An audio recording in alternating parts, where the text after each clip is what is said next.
Hello, I'm Brigantia Blackbird, a Blackbird's Brew. Happy Tuesday, and welcome back to Pagan Problems.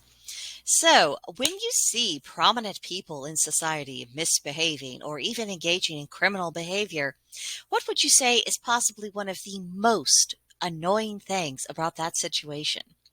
If you are anything like me, you might say that it's because there are almost never meaningful repercussions for their actions. Whether consciously or unconsciously, it's commonly understood that bad behavior that goes unaddressed almost always continues, usually getting worse the longer it's left unchecked.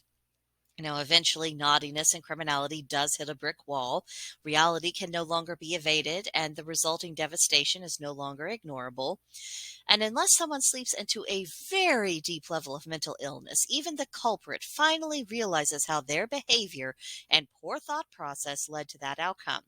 And when this happens, there is some sense of relief, because even if the situation itself falls short of being a desirable state of affairs, at least the delusion that led to it is over, which is refreshing, and there's an opportunity to move forward in a better fashion.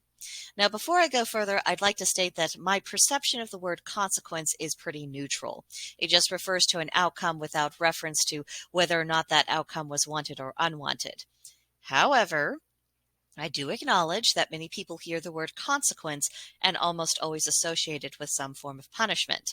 So for the purpose of this video and to simplify communication, I will be using the word consequence in the sense of experiencing an unwanted result of a series of thoughts, words, and deeds.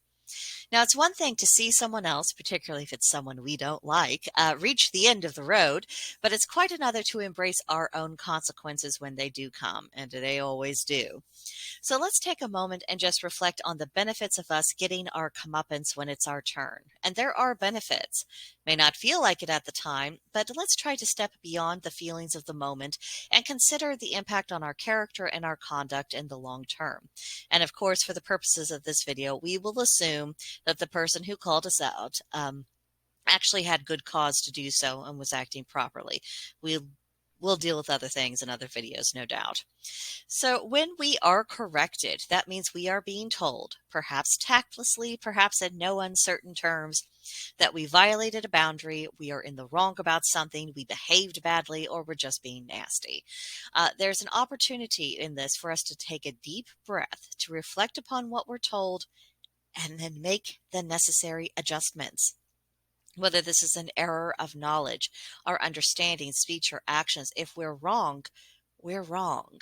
There's no benefit to persisting stubbornly and then just going on to look like a fool. That is not reasonable or respectable behavior, and it drives other people away from us, which shrinks the scope of our community. So yes, correction may hurt our feelings. We might be understandably quite embarrassed, but isn't it preferable to endure that rather than not knowing and never having the opportunity to change and improve ourselves? It's something worth keeping in mind, especially in this day and age when any criticism is viewed as abuse. It simply isn't the case. And I think, all of us, myself included, would be greatly benefited from having a more balanced and reasonable outlook on this particular subject. So that's what I think. Now it's time to let me know what you think in the comments below. Or if you would like a more involved conversation, please don't hesitate to come visit me and the rest of the group on Guilded. Our server is called Blackbird's Brew, and then there's a link in the description box to join us. So I hope to see you soon. But that will do it for this video, and I will see you next time. Bye.